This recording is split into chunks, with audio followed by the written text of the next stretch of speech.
დედიო მე რომ დიდი გავიზრდებიო ისეთი ცხოვრებანა განახო რომ არავის რომ არ ეკნებოდა მანახა ასეთი ცხოვრება ეს სურათი ჩემო დედი სამახსოვროდ შეინახე თუ დაგჭირდეს ცეცხლში დაწვი დაბნელში გზა გაინათე შენი რომანი მოვაგროვე რაც რო იყო დარჩენილი სურათები ეს ოსიაურშია გადაღებული იქ წვრთნებზე რო დადიოდე და სულ ცირკობდა სულ მაიმუნობდა აი სურათი არ გამომჩეს ესა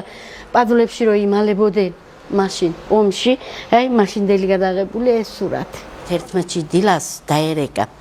მე არ ვიყავი სახში და ჩემ შვილს epasukha და ისო უკვე გამოვდივართო ვეუბნებოდი ჩემ ქმარს რომ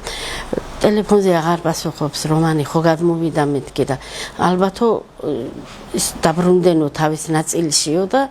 იმიტომ ვეღარ პასუხობს ხო ერთი კვირა გავიდა 16-ში დილას დარეკა ნომერმა ვაიმე რომანი რეკავს მეთქი და ჩემ ბიჭმა უპასუხა და თავის ელენეს ქმარი გვირეკავდა რომ ასეთი შინდიში მომხდარა ასეთი რაღაცა ერთი კვირია დახოცილი არიან და მიწაზე არიან ეს ცხედრები ასკოლკა მოხვედრია ორი იყვენ უკვე დარჩენილი და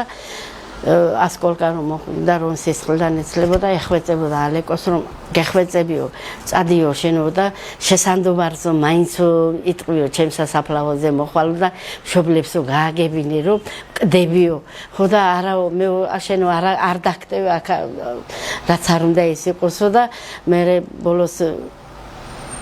რომ мама მოძღვარი ყავდა ალეკოს ხო და ურეკავდა მოძღვარს რომ ისო წაგვიკითხეო ლოცვებიო რომ